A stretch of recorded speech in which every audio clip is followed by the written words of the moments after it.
నమస్తే, welcome to special debate. నేను Monica. కుల మతాలకు అతీతంగా సాయిబాబాను పూజిస్తారు. ఆయన పేరు స్మరించిన వెంటనే గుర్తొచ్చేది షిరిడి. అక్కడి సాయిబాబా టెంపుల్ ఎంతగానో ప్రసిద్ధి చెందింది. దేశవ్యాప్తంగా భక్తులు ఆ ఆలయాన్ని సందర్శిస్తుంటారు. అయితే సాయిబాబా ఎప్పుడు ఎక్కడ జన్మించారన్నది ఇప్పటికీ మిస్టరీనే. మహారాష్ట్ర పర్బని జిల్లాలోని పాత్రిలో 1854లో వేప చెట్టు కింద 16 ఏళ్ల బాలుడిగా సాయిబాబా తొలిసారి కనిపించారని స్థానికులు చెప్పుకుంటారు. 1918 అక్టోబర్ 15న బోటివాడలో సమాధి అయ్యారనే ప్రచారం ఉంది.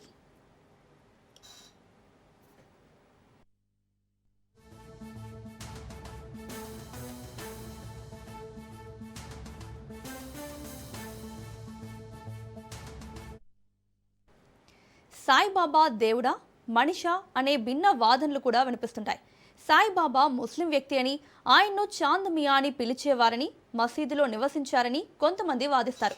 మరికొందరు ఆయన మహిమాన్వితుడని చెబుతుంటారు. సాయిబాబా విగ్రహాలను సనాతన ధర్మ దేవాలయాల్లో పెట్టకూడదని కొందరు తేల్చి చెబుతున్నారు. గతంలో శంకరాచార్య, స్వరూపానంద సరస్వతి కూడా సాయిబాబా దేవుడు కాదని, ఆయన్ను పూజించడం హిందూ ధర్మానికి విరుద్ధమని వ్యాఖ్యానించడం వివాదాస్పదమైంది.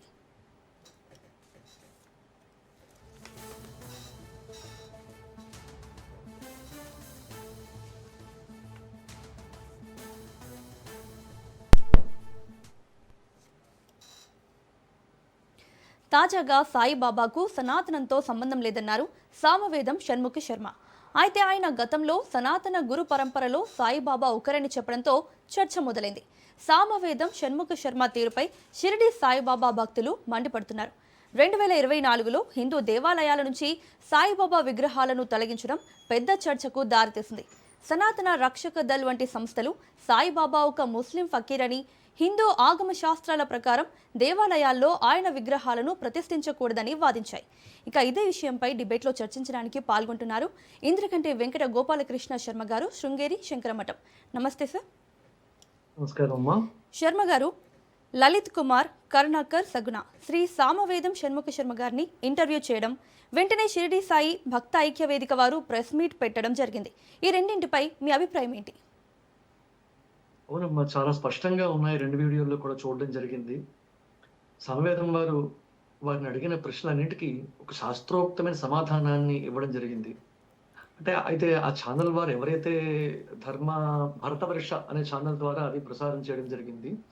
ఆ భరతవర్ష ఛానల్ ద్వారా ప్రసారం దాంట్లో డిస్క్రిప్షన్లోనే కింద స్పష్టంగా ఇచ్చారు. అసలు సమస్యలు ఏమీ లేవు. నిజానికి వాళ్ళ డిస్క్రిప్షన్ చదువు ఉంటే ఈ ఛానల్ ద్వారా ప్రసారం అయ్యే వీడియోలు అంశాలన్నీ కూడా ఎవరిని కించపరచడానికి ఉద్దేశించినవి కావు. ఇది కేవలం మా అభిప్రాయం మాత్రమే, మరియు సమాచార సేకరణ మాత్రమే. నిజ నిర్ధారణ మీరు చూసుకోవాల్సిందే ఉంటుంది అని వాడు స్పష్టంగా అందులో చెప్పడం జరిగింది. అలాంటప్పుడు అసలు ఏ సమస్య రాలేదు. కానీ 2 వీడియోలు చూడడం జరిగింది. అందరూ కూడా సమాజానికి ప్రజానికానికి బయటికి అన్నీ వచ్చాయి కనుక అక్కడ లేని మాటలన్నీ మాట్లాడారు వాళ్ళు. ప్రెస్ మీట్లో సాయి భక్త ఐక్య వేదిక అనేవాళ్ళు సామవేద వారు ఎంత నెమ్మదిగా చెప్పారంటే, చాలా శాంతంగా ఇది ఒక సనాతన ధర్మానికి వ్యతిరేకమైనది పూర్తి ఆధారాలతో సవివరంగా అని ఇచ్చినప్పుడు అసలు ఆ విధంగా మాట్లాడకూడదు. పైగా అనరాని మాటలన్నీ, ఒక దూషణతో కూడుకున్నటువంటి మాటలు మాట్లాడడం.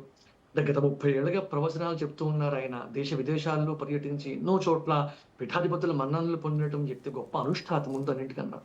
అలాంటి వారిని జగద్గురువుగా భావించే జగద్గురువులు కూడా, మనం అందరం భావించే జగద్గురువులు కూడా వారిని ఆశీర్వదించడం, వారి అనుగ్రహాన్ని ఇవ్వడం కూడా జరిగింది. అనేక మఠాల్లో, పీఠాల్లో వారి ప్రవచనాలు చెప్పడం కూడా జరిగింది.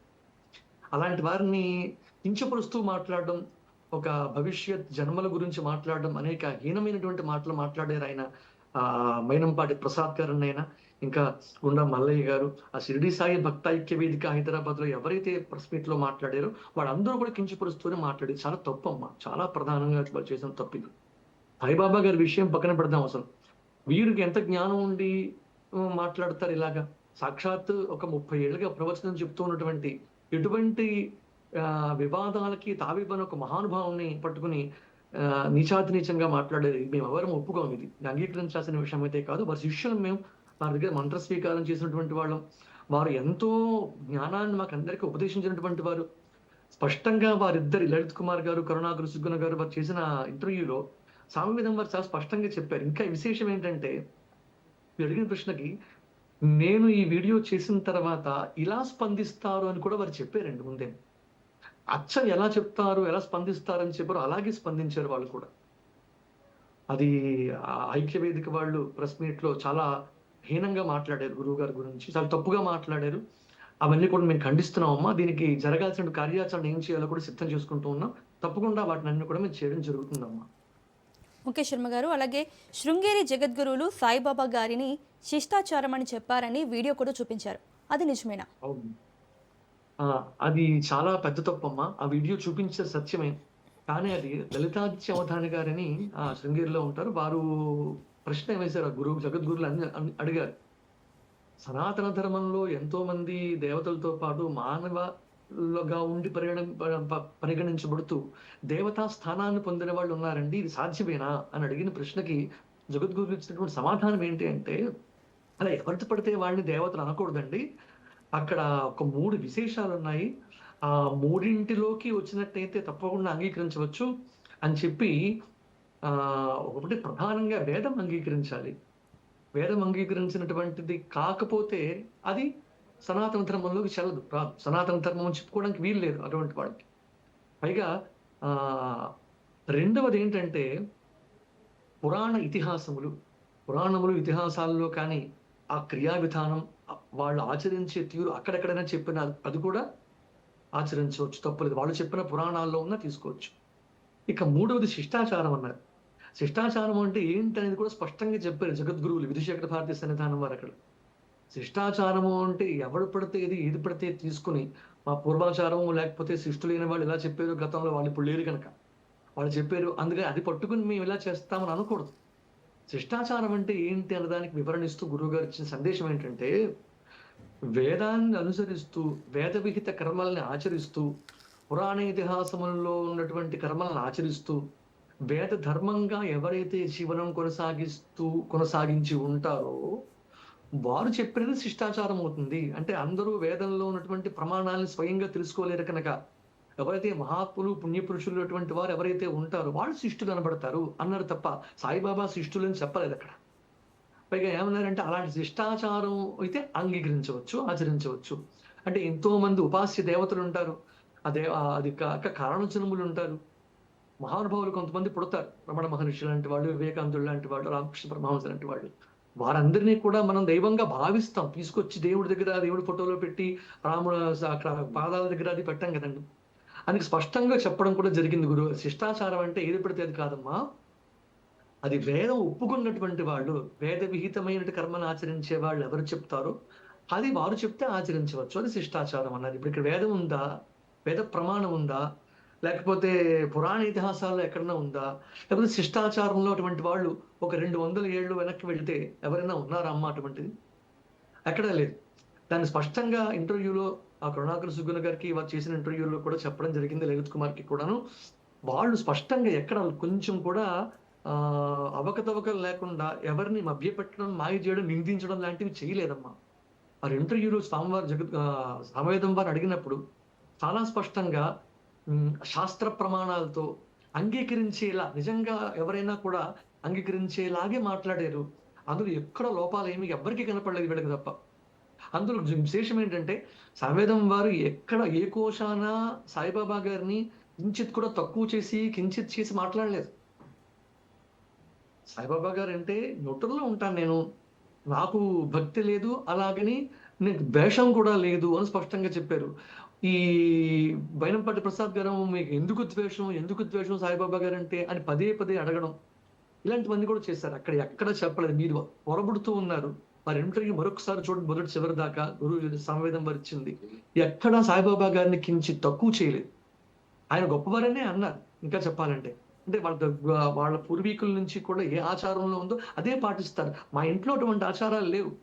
అంచేత మాకు ఇలవేలుపు ఒక ఇంటి దైవం ఒకటి ఉంటుందంటే ఇలవేలుపు అంటారు. వాళ్ళు అన్ని దేవతల్ని పూజిస్తున్న ప్రధానంగా ఆ ఇంటి దేవత ఎవరో వారినే పూజించుకుంటారు, వాళ్ళనే ఆచరిస్తారు. అంతే తప్ప శృంగేరి జగద్గురువులు ఎట్టి పరిస్థితుల్లోనూ సాయిబాబా గారు మీ శిష్టాచారం అని చెప్పడం ఆ వీడియోలో మరొకసారి చూడమనండి కావాలంటే. ఓకే అండి. సామవేదం షణ్ముఖ శర్మ గారిని గురునింద చేశారని 12 జన్మలు కుక్క జన్మ వస్తుందని వారు చేసిన వ్యాఖ్య ఎంతవరకు సమంజసమంటారు?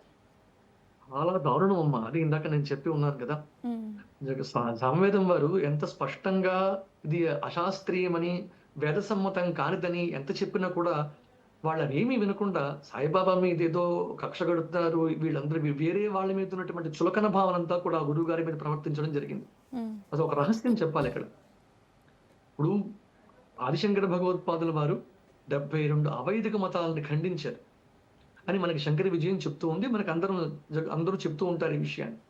అంటే నాకు అనిపిస్తూ ఉంటుంది. ఆ కాలంలో అవైదిక మతములు ఉన్నట్లు ప్రవర్తించినటువంటి వాళ్ళు కూడా వేద విహితమైనటువంటి మార్గంలో వేద ప్రమాణాన్ని చూపించి చెప్తే ఆ అవైదికాన్ని వదిలిపెట్టి సనాతన ధర్మంలోకి వచ్చి ఉన్నారు. మతాలు అంటే క్రైస్తవం, ఇస్లాం ఇటువంటివి కావమ్మా. హిందూ మతంలోనే వేదానికి విరుద్ధంగా ఉన్నవే అని అర్థం. వేదానికి విరుద్ధంగా ఆ కాలంలోనే కొట్లాటలు ఉండేవి.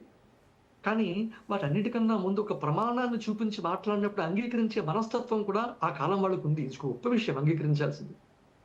ఆ కాలంలో శంకర భగవత్పాదుల వారి కాలంలో అలా ఉన్నారు. కానీ ఈ కాలం ఏంటంటే వేద ప్రమాణం చూపించి అంగీకరించేలా చెప్పినా కూడా వీళ్ళకి వేదమే పట్టదు. వేదానికి వ్యతిరేకించే వాళ్ళకి వేద ప్రమాణం చెప్తే ఎలా అంగీకరిస్తారు? వీళ్ళు కూడా ఆ స్థాయికి చెందిన వాళ్ళే.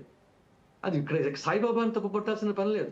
అసలు ఆ ఇంటర్వ్యూలో అసలు సమస్యే లేదు. మా సమస్య ఎలా ఏంటి అంటే చాలా ఇబ్బందికరంగా మాట్లాడారు సామవేదం వారిని. వారిని మేము ఒక గురువుగా భావిస్తాం. మాకు మంత్రోపదేశం చేసినటువంటి వారు, మంచి అనుష్ఠాత, 30 ఏళ్లుగా అనేక ప్రవచనాలు చేసినటువంటి వ్యక్తి. ఆయన మంత్రబలం, తపోదీక్ష, సత్యనిష్ట, ఆయన సాహిత్యం సామాన్యమైన విషయాలు కావమ్మా. దేశానికంతటికి ఆయన ప్రవచనాలు వింటే రుణపడిపోతారు. అటువంటి ప్రవచనాలు అందించి ఉన్నారు.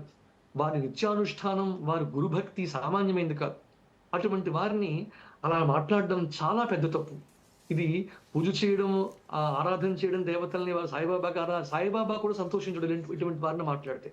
ఆయన ఆశీస్సులు కూడా ఉండవు. ఒకవేళ ఏమైనా అనుగ్రహిస్తే సాయిబాబా గారు లాంటి వారి అనుగ్రహం కూడా వీడు కోల్పోతారు. గురువు గారు అంత పెద్ద మాట అన్నారు వీడు. అది చాలా తప్పు విషయం అమ్మా. దానికి తప్పని శిక్ష తప్పదు అని కూడా నేను చెప్తూ ఉన్నాను. అలాంటి ఆ జిహ్వ ఎలా మాట్లాడింది, అది దానికి ఊడిపడాల్సినటువంటి మాట. గురువు గారిని అలా ప్రవర్తించడం, అలా మాట్లాడడం, దానికి పర్యవసానం తప్పకుండా ఉంటుంది. ఆ మాటకి తగ్గ శిక్ష వారు తప్పకుండా అనుభవిస్తారు. ఇది శాపం కాదు, ఇంకొకటి కాదు. ఏంటి అంటే వారు చేసిన తప్పుకి వచ్చే ప్రతిఫలం అని చెప్తున్నాను అంతే. శర్మ గారు, అసలు సాయిబాబా దేవుడా కాదా? మీ అభిప్రాయంలో ఏంటి అసలు? నా అభిప్రాయం చెప్పడం గురించి కాదమ్మా. ఆ అభిప్రాయం, మా గురువు గారి అభిప్రాయం నాకు భిన్నంగా ఏముండదు. అసలు సాయిబాబా దేవుడు అంటారా కాదంటారా? అది చెప్తుంటా. సాయిబాబా దేవుడా కాదా అన్న విషయం మనకు ఆల్రెడీ గురువు గారు వారి సందేశంలో ఇవ్వడం జరిగింది. దేవుడా కాదా అనే విషయాన్ని గురించి కూడా మనకు సందేహాలు లేవు ఎక్కడ. ఎందుకంటే సనాతన ధర్మంలో ఉన్న వాళ్ళకి దేవుడా కాదా అనే విషయం ఎటువంటి సందేహం లేదు. ఇక్కడ ఏంటంటే దేవుడు కాదు అన్నమాట అని కూడా చెప్పడం జరగలేదు. ఒక పుణ్య పురుషుడు, ఒక సిద్ధ పురుషుడు అని గురువుగారే చెప్పారు మొట్టమొదట. సిద్ధ పురుషుడు దైవం ఎలా అవుతాడు ఆలోచించండి ఒకసారి. దైవం కంటే వాడు ఒప్పుకోకపోతే మనం ఏం చేయలేం. కానీ సిద్ధ పురుషుడు అన్నప్పుడు పూజించవచ్చు, కాళ్ళు గడగవచ్చు, నెత్తిని చల్లుకోవచ్చు. వాళ్ళకి ఇంకా ఎక్కువ వయసు ఆలయం కూడా కట్టుకున్నారు. అందరూను ఆలయాలు నిర్మాణం అయి ఉన్నాయి, పూజ చేసుకున్న ఉన్నారు. అక్కడ సమస్య ఏంటంటే వారు సాయి అనే పదంతో రాముణ్ణి, కృష్ణుని చేర్చడం. యుగ పురుషులు వాళ్ళు, అవతారాలు సాక్షాత్ విష్ణువు కిందికి దిగి వచ్చినటువంటి అవతారం. దానికి ఒక పురాణం, దానికి ఒక కథనం, దానికి ఒక రచన ఉంటాయి, ప్రణాళిక. దాని ప్రకారం భగవంతుడు ఒక అవతార కార్యం కోసం అవతరిస్తారు. అటువంటి వాటిని నీకు వ్యక్తితో ముడిపెట్టడం ఏమాత్రం సమంజసం కాదు. దైవమా కాదా అనే ప్రశ్న కాదు ఇక్కడ. వారు సిద్ధ పురుషులు, అంతవరకు ఒప్పుకుని తీరుతారు అందరూ కూడా. ఆ మాట గురువు గారు కూడా ఒప్పుకుని ఉన్నారు. వారు సిద్ధ పురుషులని చెప్పారు, ఎక్కడ కించిత్ చేసి మాట్లాడలేదు. అంచేత దేవత కాదా, దేవుడా కాదా అన్న విషయంలో సమాజంలో ఎవరికీ సందేహం లేదు. దేవతగా పూజించేవాడు పూజిస్తాడు. ఆదిశంకర భగవత్పాదుల వారు ఉన్నారు, దైవమా కాదా అంటారా అండి? ఆయన జగద్గురువుగా ప్రసిద్ధి చెందినటువంటి వారి బోధ ఏదో ఒకటి ఉండాలి కదా. దైవం అనుకోవడానికి ఒక ఆత్మ విషయాన్నో, జ్ఞానాన్నో ఏదో ఒకటి చెప్పాలి కదా. కోరికలు తీర్చడం కోసం అంటే కేవలం కోరికలు తీర్చడం కోసమే అనుగ్రహించే వాటి దేవత అనరు. మోక్షార్హత ఉండాలి, సృష్టి స్థితి లయాత్మక జగత్తును నిర్వహించగలగాలి. యతో వా ఇమాని భూతాని జాయంతే ఏ నజాతా నజీవంతి యత్ ప్రయంతి అభిశంవిశంతి అంటుంది వేదం. అసలు ఎవరినన్నా దేవుడు అని? సాయిబాబా దేవుడా కాదని కాదండి. ఈ పనులు ఎవరు చేసినా దేవుడు అనొచ్చు. ఎవరు చేసినా అనొచ్చమ్మా. మీరు చేసినా మేము దేవుడు అనొచ్చు.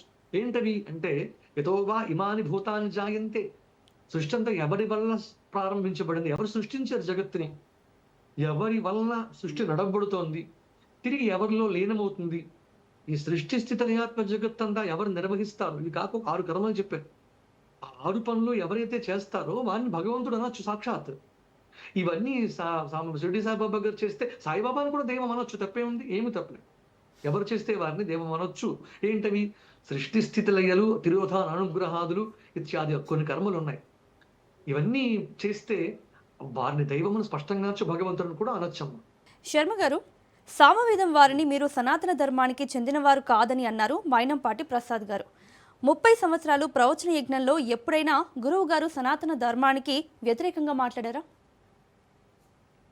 చాలా తక్కువ మాట మాది. ఆ గుండా మల్లయ్య గారు, మల్లం మైనంపాటి ప్రసాద్ గారు, సాయి శ్రీనివాస్ గారు, ఈ ముగ్గురు కూడా అసలు గురువు గారి ప్రవచనాలు ఎప్పుడు విని ఉండరు. సామవేదం వారు సనాతన ధర్మం మీద ఎప్పుడు కించిత్ కూడా ఒక్క అడుగు కూడా తప్పి మాట్లాడడం జరగలేదమ్మా. వారు రామాయణం, భారత భాగవతాలు చెప్పారు. ప్రవచన చరిత్రలో, ప్రవచనకారుల చరిత్రలో వారికన్నా పెద్దవారు మల్లా చంద్రశేఖర శాస్త్రి గారు వారు ఉన్నప్పటికీ కూడా ప్రవచన చరిత్రలోనే ఎవరూ చెప్పనన్న అద్భుతమైన ప్రవచనాలు చెప్పారు గురువు గారు. అంటే శంకర అది బ్రహ్మసూత్ర భాష్యం అనమండి, అలా కొన్ని ఒక రకమైన సాహసం అన్నమాట. అది ఎవరికి అంత గమ్మునే అంగీకరించలేదు, అంత గమ్మున అర్థం కావు. అటువంటి వాటిని కూడా వారి ప్రవచన రూపంలో చెప్పారంటే సామాన్యమైన విషయం కాదు. కొన్ని సంవత్సరాల పాటు ఒక భాష్యం తీసుకుని, ఒక విష్ణు సహస్రనామ భాష్యం అవ్వచ్చు, లలితా సహస్రనామ భాష్యం అవ్వచ్చు, ఈ టీవీ లాంటి మాధ్యమాల్లో, జమినీ టీవీ వచ్చే పూర్వంలో ఎంతో మంది ఎన్నో సార్లు చూసేవారు. అటువంటి మాధ్యమాల్లో సంవత్సరాల తరబడి వారు ప్రవచనాలు చెప్పడం జరిగింది. అంతేకాదు వారు ఎప్పుడు కూడా వారి ప్రవచనంలో ఏది ధర్మమో అదే మాట్లాడారు. ఎలాగ ఎంతటి దృష్టాంతం అంటే పురాణాలు, ఇతిహాసాలు, వేదాలు చదవక్కర్లేదు. గురువు గారు చెప్పిన దాన్ని యథాతథంగా తీసుకోవచ్చు. అంటే అంత అథారిటీ గురువు గారి మాటలో ఉంటుంది. ఎంతో ప్రమాణం ఉంటే తప్ప ఒక విషయాన్ని చెప్పరు. అంతేకాదు కేవలం ఒక పుస్తక పరిజ్ఞానం అనే కాకుండా వారి మంత్రానుష్ఠానం కూడా చాలా గొప్పది. ఆ మంత్రశక్తి చేత, అనుష్ఠానం చేత వారు ఆ విషయాన్ని మరింత అవగతం చేసుకుని, దాన్ని అధీనం చేసుకుని ఒక పురాణాన్ని కానీ చెప్పేవారు, ఏ విషయమైనప్పటికీ కూడా. అంచేత వారి జీవితంలో ఇప్పటిదాకా ఇక్కడ ఎప్పుడూ కూడా వారు 30 ఏళ్ల ప్రవచన కాలంలో రామాయణ, భారత, భాగవత, శంకర వాంగ్మయాలు, ఎన్నో స్తోత్రాలు కూడా, శంకరాచార్య లిటరేచర్ ఎన్నో అద్భుతమైన విషయాలు, స్తోత్రాలు మనకి చెప్పి ఉన్నారు. ఒక్క దాంట్లో కూడా, ఏ ఒక్క విషయంలో కూడా సనాతన ధర్మానికి వ్యతిరేకంగా ఒక్క మాట కూడా గురువు గారు ఎప్పుడు చెప్పలేదమ్మా. ఇది ఒకవేళ వారి ప్రయత్నం చేయమనండి, వారి ప్రవచనాలన్నీ యూట్యూబ్లో, మాధ్యమాల్లోనూ దొరుకుతూ ఉంటాయి. వారి జీవితం అంతా వెతికినా కూడా సనాతన ధర్మంకి వ్యతిరేకంగా ఎప్పుడు వారు మాట్లాడలేదమ్మా. ఓకే శర్మ గారు. సో ఉపవాసంతో పని లేదు, శివరాత్రికి ఉపవాసం చేయాల్సిన అవసరం లేదు అని గురువు గారంటే మైనంపాటి ప్రసాద్ గారు దాన్ని సమర్థించారు. అంటే ఇప్పుడు సనాతన ధర్మంలో ఉపవాసం లేదంటారా? ఇది ఈ ఒక్క విషయంలో సనాతన ధర్మంలోకి వస్తుందో రాదో వారికి అర్థమైపోతుంది ఈ విషయం. ఉపవాసం అనేది ఒక ప్రాయశ్చిత్త కర్మ. ఉపవాసం అనేది సనాతన ధర్మంలో స్పష్టంగా ఉంది. ఆయన ఏమన్నారంటే, మా మైనంపాటి ఆయన ప్రసాద్ గారు, ఏదో నిమిషాలు కాసేపు భోజనం మానేసి మర్నాడు భోజనం చేసేస్తే వస్తుందా, సాయిబా ధర్మంలో అటువంటివి లేవు అన్నారు. ఉపవాసం అనేది ఒక వ్రతం, ఒక దీక్ష, ఒక నియమం. అసలు కొన్ని కర్మలకి ప్రాయశ్చిత్తం అభోజనం అంటారు. అంటే కొన్ని కర్మలకి భోజనం మానేసి ఉండడం ప్రాయశ్చిత్త కర్మ. ఉపవాసం అనేది పుణ్యం కోసం చేసేది, ప్రాయశ్చిత్త కర్మగా కూడా ఉపయోగపడుతుంది. గురువుగారు దీన్ని ఖండించారు. ఆయన ఏమన్నారంటే, శివరాత్రికి గురించి కాదు సాయిబాబా గారు చెప్తా, అది హోలీ పూర్ణిమ ఏదో దాని గురించి అన్నారు. అసలు ఉపవాసం అనేది సనాతన ధర్మంలో మొదటి నుంచి ఉంది. ఉపవాస వ్రతాలు, మహాభారతాలు, రామాయణ ఇతిహాసాలు ఏది తిరగేసిన ఉపవాస వ్రతము, దీక్ష గురించి వ్యాసుల వారి ప్రతి చోట చెప్పారు. అసలు రాజ్యాభిషేకానికి పట్టాభిషిక్తుడు అయ్యే ముందు ఉపవాసం ఉన్నాడు అని చెప్తారు స్వామి వాల్మీకి రామాయణంలో. దానికి కావలసిన ఆహార నియమాలను ఏర్పాటు చేశారని చెప్తారు. ఉపవాసం అనేది సనాతన ధర్మంలో లేకపోవడం ఏంటమ్మా? స్పష్టంగా గురువు గారు చెప్పారు. ఇలాంటివన్నీ కూడా ఉపవాసం పని లేదు శివరాత్రికి. శివరాత్రి అంటేనే ప్రధానం ఉపవాసం, జాగరణ. ఇవి రెండు ప్రధానంగా ఉంటాయి శివరాత్రిలో. ప్రతి ఒక్కరూ ఆచరిస్తారు. మరి ఎంత కాదన్నా సాయిబాబా భక్తులు అయినప్పటికీ కూడా శివరాత్రి వ్రతం చేస్తారు కదా. శివరాత్రి వాళ్ళేమీ హిందూ దేవతల్ని వ్యతిరేకించే వ్యక్తులు కాదు. అని ఇంకొక రహస్యం ఏంటంటే, అన్నాని మాటలు అన్నారు మా సామవేదం వారిని. వారిని ఒక మేచ్ఛ దేశాలకు వెళ్ళి మీరు ప్రవచనాలు చెప్తారని, ఇలాంటి మాటలు కూడా మాట్లాడారు. ఉమ్, విదేశాలకు వెళ్ళి మీరు మా ప్రవచనాలు చెప్తారు, భారతదేశంలో ఉండకున్నాను, విదేశాలకు వెళ్ళకూడదని నియమం ఉంది కదా అని కూడా మాట్లాడారు. దానికి కూడా నేను వివరణ ఇవ్వాలి. ఉమ్, ఎంచేతంటే అసలు సంప్రదాయంలో విదేశానికి వెళ్ళకూడదు అనేది పూర్వం ఉన్నమాట నిజం. కానీ ఈ కాలంలో అనడానికి అవకాశమే లేదండి. ఎందుకు ఆ కాలంలో అన్నారు, ఎందుకు ఇప్పుడు అవకాశం ఉంది అంటే, గృహస్థ అయిన వాడు అగ్నిహోత్రాన్ని చేయాలి. పూర్వం ఇళ్లలో అగ్నిహోత్రం ఉండేది. అగ్నిహోత్రం ఇంట్లో ఉన్నప్పుడు అగ్నిహోత్రాన్ని తీసుకుని వెళ్ళడం, విదేశాలకి వెళ్ళడం కుదరదు. ఏదో పక్క ఊరికి వెళ్ళి వస్తే ఒకరోజు 7 రోజులు అగ్నిహోత్రం మానేస్తే మళ్ళా వాడు పునరూపనయనం చేసుకోవాలి. 7 రోజులు అగ్నిహోత్రం కంటిన్యూగా వదిలిపెడితే వాడు ఇంకా అగ్ని నష్టం అయిపోయినట్టు లెక్క. అందుకని ఆ కాలంలో విదేశాలకు వెళ్ళాలంటే నౌకా ప్రయాణం ఉండేది కనుక సముద్రం మీద ప్రయాణించాలి. సముద్రం మీద ప్రయాణించాలంటే అగ్నిని తీసుకువెళ్ళడం కుదరదు. అగ్ని మీద ఇంకొక అగ్ని కుదరదు. అంటే సముద్రంలో బడబాగ్ని ఉంటుంది. ఆ అగ్ని మీద మళ్ళీ ఇంకో అగ్నితో ప్రయాణం చేయడం కుదరదు. పైగా 5 రోజులు అగ్నిహోత్రం వెలగడం అసాధ్యం. అందుకని సముద్రయానం నిషిద్ధం, విదేశాలకు వెళ్ళడం నిషిద్ధం అని చెప్పారు. కానీ ఒకవేళ అలా వెళ్లాల్సిన పరిస్థితి వచ్చినప్పుడు దానికి ప్రాయశ్చిత్తం కూడా చెప్పారు. గురువుగారు ప్రాయశ్చిత్తం కూడా చేసుకుంటారు. అసలు ప్రాయశ్చిత్తమే అక్కర్లేదు. ఇవాళ ఇంచేత అగ్నిహోత్రాలే లేవు ఏ ఇంట్లోనూ. 7 రోజులు అగ్నిహోత్రం మానేస్తే కుదరదు కనుక విదేశాలకు వెళ్ళొద్దు అన్నారు. ఇప్పుడు అగ్నిహోత్రాలు లేని ఇళ్లే అన్ని కూడా. అగ్నిహోత్రం ఎవరు, నిత్యాగ్నిహోత్రం ఎవరు చేస్తూ ఉన్నారు? ఉమ్, సంధ్యానుష్ఠానాలు, మంత్రానుష్ఠానాలు, జపతపాదాలు అందరూ చేసుకుంటారు. నిత్యం అగ్నిహోత్రం చేయడం అసాధ్యం ఈ కాలంలో. అసాధ్యం అని కాదు, చేసేవాళ్ళు కూడా ఉన్నారు. కాకపోతే ఇప్పుడు అందరూ విరివిగా అలా చేయటం లేదు కనుక అలా వెళ్ళడం, 7 రోజుల పాటు అగ్నిహోత్రం మానేస్తే నిషిద్ధం కనుక విదేశాలకు వెళ్ళొద్దన్నారు తప్ప వేరేం కాదు. అలా మిగతా దేశాలకు వెళ్ళి చెప్తారంటే భారతదేశ ఔన్నత్యాన్ని, ఋషి సంప్రదాయాన్ని ఇతర దేశాల్లో కూడా మెచ్చుకుంటూ ఉన్నారు. వారు ఇచ్చిన శివపదాలను, నృత్యాలన్నీ కూడా ప్రపంచ దేశాల్లో ఇంచుమించు ఎన్నో దేశాల్లో అక్కడ నాట్యం చేస్తూ ఉన్నారు. వారు చెప్పడానికి ఏ కించిత్ మిగలలేదేమో. వ్యాసోచ్ఛిష్టం జగత్ సర్వం అన్నట్టుగా సామవేదం షణ్ముఖ శర్మ గారు సనాతన ధర్మంలో వ్యాసుడిచ్చిన ప్రతి అంశాన్ని చెప్పారమ్మా. అంత అద్భుతమైన ప్రవచనాలు ఇచ్చారు. ఉపవాసంతో పని లేదు, వ్రత నియమాలు లేవు. ఇంతే కాదు, సాయి సంప్రదాయంలో వాళ్ళు మాట్లాడే మాట ఏంటంటే ఉల్లిపాయ తినవచ్చు, తినొక్క నియమం లేదు అంటారు. నకలంజం భక్షయేత్ అని వేదం చెప్తాం. ఇప్పుడు చెప్పండి, వేద విరుద్ధమా కాదా ఆ ధర్మం? వేదం ఏం చెప్పింది? నీరుల్లి తినద్దు అని చెప్పింది. నకలంజం భక్షయేత్ అని చెప్తాం. అలా చెప్పినప్పుడు అవి తినొచ్చు అని చెప్తున్నవాడు వేద సమ్మతమా, వేద విరుద్ధమా? ఇదే స్పష్టంగా చెప్పారు. సామవేదం వారి శివరాత్రి ఉపవాసంతో పని లేదని ఒక్కటే చెప్పలేదమ్మా. ఇది కూడా స్పష్టంగా చెప్పారు. వేద ధర్మానికి విరుద్ధంగా ఉన్నాయి వారి ప్రవర్తనలు, ఇది మేము అంగీకరించము అని స్పష్టంగా చెప్పారు గురువు గారు. ఓకే శర్మ గారు, సామవేదం వారిని మీరేమైనా జ్ఞానుల, అవధూతల, ప్రవచనాలు చెప్పి పొట్ట పోసుకునే మీరు సాయిబాబా అవధూత కాదు అని చెప్పడానికి మీ అర్హత ఏంటి అని అన్నారు. సో దీనిపై మీ అభిప్రాయం ఏంటి?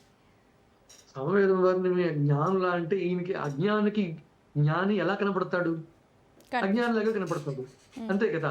ఈయన జ్ఞానం ఉంటే కదా. ఎందుకంటే ఆయన చేసిన ప్రవచనాలు ఒక్కటైనా విని ఉంటే ఆయన జ్ఞానం ఏంటనే తెలుస్తుంది.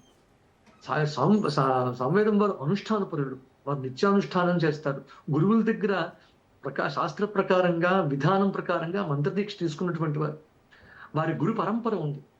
పరమ గురువులు, పరమేశ్వర గురువుల్ని, వారు గురువుల్ని ఉపాసిస్తూ ఉంటారు. వారు ఒక ఆచారాన్ని, ఒక సాంప్రదాయాన్ని చెప్పడమే కాదు, పాటిస్తారు కూడా. అలా పాటించే వాళ్ళు చాలా అరుదు. ఏ ధర్మం చెప్పారో పాటించని ధర్మం ఇది గురువుగా చెప్పరమ్మా. ఇప్పుడు ఆయన పాటించే ధర్మాలు అన్ని చెప్తారు. కాదు, ఏ ధర్మం చెప్తే అవన్నీ పాటించి తీరుతారు ఆయన. అటువంటి జ్ఞాని ఆయన. ఆయన అవధూత అంటే, అవధూతలు అయితే ఇక్కడ ఎందుకు ఉంటారు? అవధూతలని అడిగాడు ఆయన, విన్నాను అందులోను. అవధూత అయితే ఇక్కడ ఎందుకు కూర్చుంటారు? అవధూత ఒక చోట ఉంటారమ్మా? అవధూత అంటే ఏంటో తెలియదు దీనికి. అది కూడా చెప్పారు గురువు గారు. అవధూత బాలోన్మత్త పిశాచ వేషవత్ ఉంటారు అన్నారని తప్ప పిచ్చివాళ్ళందరూ అవధూతలు అవ్వరని కూడా స్పష్టంగా చెప్పారు గురువు గారు అందులో. అందుకని గురువు గారు అవధూత అవ్వక్కర్లేదు. వారి ప్రవచనాలు చెప్పినట్టు వింటే స్పష్టంగా ఆయన ఎంతటి జ్ఞానం అర్థమవుతుంది. ఓకే శర్మ గారు, సామవేదం వారిని మీరు స్కందపురంలో పురాణంలో గురుగీత చదువుకోలేదా? దేవతల ప్లేస్లో గురువుని పెట్టడం మీకు అంత బాధగా ఉందా? అసలు మీరు సనాతన ధర్మంలో ఉన్నారా అని నేను ప్రశ్నిస్తున్నానన్నారు. సో దీనిపై మీ అది కూడా చాలా, అవునమ్మా, అది కూడా చాలా పెద్ద తప్పు. ఏంటి అంటే అన్ని తప్పులే వారు చేసిన, మాట్లాడిన మాటలన్నీ కూడాను. అసలు సాయిబాబాని నిందించలేడు ముందుగా. సామవేదం వారి వీడియోలో, ఆ ఇంటర్వ్యూలో ఎక్కడ సాయిబాబా వారు నిందించలేదు మొట్టమొదట. అయితే అక్కడ చెప్పింది ఏంటి అంటే, గురువు గారు చెప్పింది, సాయిబాబా పాదాల దగ్గర కాళ్ళ మీద కాలు వేసుకుని కూర్చుంటే కాళ్ళ దగ్గర శివలింగం పెట్టడం, లేదా వీళ్ళు ఈ ఎడిటింగ్ ఫోటోల్లో వాటిల్లోను ఫ్లెక్సీల్లోను లేకపోతే ఫ్లయర్స్‌లోను వేసేటప్పుడు సాయిబాబాని శేషశయనం మీద పడుకున్నట్టుగా పెట్టడం. లేకపోతే ఒక కూర్మావతారంగా కూర్మం కింద కాలు పెట్టడం. ఇలాంటివన్నీ సనాతన ధర్మానికి విరుద్ధాలు. వేద ధర్మానికి విరుద్ధాలు ఇవన్నీ. కూర్మం అంటే అదొక అవతారం. సాక్షాత్ మహావిష్ణువు అవతరించినటువంటి కూర్మం. అలాగే శివలింగం అంటే సాక్షాత్ పరమశివుడు. ఇప్పుడు అటువంటి వారి మీద కూర్చోవడం, కాలు పెట్టడం ఇటువంటివి నిషిద్ధం అని చెప్పారు తప్ప, దేవీ దేవతల స్థానాల్లో వారిని పెట్టకూడని స్థానాల్లో దేవతల్ని పెట్టడం. ఒక గణపతిని, ఒక అమ్మవారిని, లేకపోతే ఒక శివుణ్ణి, శివలింగాన్ని సాయిబాబా గుడి కడితే ఆ గుడి పాదం దగ్గర అవి పెట్టడం ఎంత తప్పు అన్న దాని గురించి వారు ఇంటర్వ్యూలో అడిగిన ప్రశ్నకి సమాధానం చెప్పారు తప్ప అది నిందించారు. ఖచ్చితంగా నిందారు. అలా చేయడం పెద్ద తప్పు. నచ్చేటువంటి దేవతల్ని ఒక సనాతన ధర్మంలో ఉన్నటువంటి మేము సనాతనమే, మేమే సనాతనం అనుకుంటున్నటువంటి ఈ వ్యక్తులు ఎవరైతే ఉన్నారో ఈ మైనంపాటి ప్రసాద్ గారు కానీ, గుండా మల్లయ్య గారు కానీ, సాయి శ్రీనివాస్ గారు కానీ, వీళ్ళందరూ సనాతన ధర్మంలో ఉంటూ పాదాల దగ్గర, గురువు దగ్గర పాదాల దగ్గర దేవుణ్ణి పడ్డ ఎంతవరకు సమంజసమమ్మా? అసలు మనం కాలు తగిలితేనే కళ్ళకద్దుకుంటాం కదా. ఏ వస్తువు గడప తగిలితే కళ్ళకద్దుకుంటాం. పాదంతో తనడం ఒక నీచ విషయంగా భావిస్తాం. అలాంటిది ఒక వ్యక్తి పాదాల దగ్గర, లేకపోతే గురువుగా భావించి ఆయన దగ్గర పాదాల దగ్గర, శంకర భగవత్పాదుల వారి పాదాల దగ్గర మనం ఏ దేవతని పెట్టమే. లేకపోతే ఇంకొక వ్యాసుడు పాదాల దగ్గర, ఫోటో దగ్గర, పాదాల దగ్గర ఎటువంటి దేవతల్ని పెట్టమే. దేవత అంటే వీళ్ళందరికన్నా పెద్ద ఎత్తు. ఆయన ఒక పుణ్యపురుషుడు, ఆయన ఒక కారణ జన్ముడు లేకపోతే అనుకోవచ్చు. అటువంటి విషయాలు వారిని పూజిస్తాం, సాయిబాబా గారిని గౌరవిస్తాం. అది కూడా గురువు గారు చెప్పారు. ఎక్కడ కించిత్ తప్పు మాట్లాడలేదు ఆయన. ఆయన మీద ఆయన అవాకులు చవాకులు మాట్లాడేది మైనంపాటి ఆయన. ఎక్కడ కించిత్ కూడా సాయిబాబా గారిని తప్పు పట్టలేదు.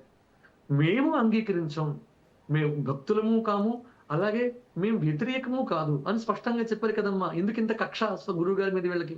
అంటే సాయిబాబా గారిని, వారి వారు చెప్పినటువంటి ఆలయాల్ని, ఆయన దారిని అదొక్కటే ఉండాలి, సనాతన ధర్మంలో ఇంకే దేవతలు ఉండకూడదు అనే లక్ష్యంగా ఉన్నటువంటి వాళ్ళు కనుక వీళ్ళు ఇలా మాట్లాడుతున్నారు.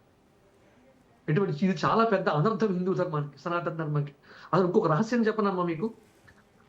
Hindu act, Hindu endowments act ప్రకారం 1987 యాక్ట్ ప్రకారం సనాతన ధర్మంలో ఉన్నటువంటి ఒక శివాలయం కానీ, ఒక దేవి ఆలయం కానీ, లేకపోతే ఒక విష్ణు ఆలయం కానీ ఎక్కడ సాయిబాబా గురువు ఉండడానికి వీల్లేదు. ఇది ఒక యాక్ట్, ఉంది. దీని ప్రకారం చేయాలి. అసలు హిందూ గుడికి ఇంత దూరంలో కూడా సాయిబాబా గారి ఆలయం ఉండడానికి వీల్లేదు అని స్పష్టంగా ఉంది. హైకోర్టుకి, మద్రాస్ హైకోర్టుకిను ఈ సాయిబాబా సంస్థానం వారికి, సమాజం వాళ్ళకి జరిగిన ఒక ఇష్యూలో కూడా హైకోర్టు స్పష్టంగా తీర్పు చెప్పింది. మద్రాస్ హైకోర్టు ఎందుకు సాయిబాబా గుడి ఉండకూడదు హిందూ దేవతల ఆలయాల్లోనూ అంటే, ఇది సనాతన ధర్మానికి కేవలం హిందువులు మాత్రమే కాకుండా జొరాస్ట్రియన్స్, ముస్లిమ్స్ వీళ్ళందరూ కూడా సాయిబాబాని పూజిస్తారు. ఒక సనాతన ధర్మంలో ఇతర మతాల వాళ్ళు వచ్చి పూజ చేయడం, ఆరాధించడం అనేది హిందూ మతానికి విరుద్ధం. అందుచేత గవర్నమెంట్, ఒక ఉమ్మడి ఆంధ్రప్రదేశ్ గవర్నమెంట్ ఏదైతే ఉందో ఆ చట్టం ప్రకారం హిందూ దేవాలయాల్లో సాయిబాబా గుడి ఉండడం కూడా నిషేధమే. అది నిషేధమమ్మా. ఓకే శర్మ గారు, థ్యాంక్ యూ శర్మ గారు. స్పెషల్ డిబేట్లో పాల్గొన్నందుకు థ్యాంక్ యూ సో మచ్. ఇది వాళ్ళ స్పెషల్ డిబేట్. చూస్తూనే ఉండండి రాజ్ న్యూస్.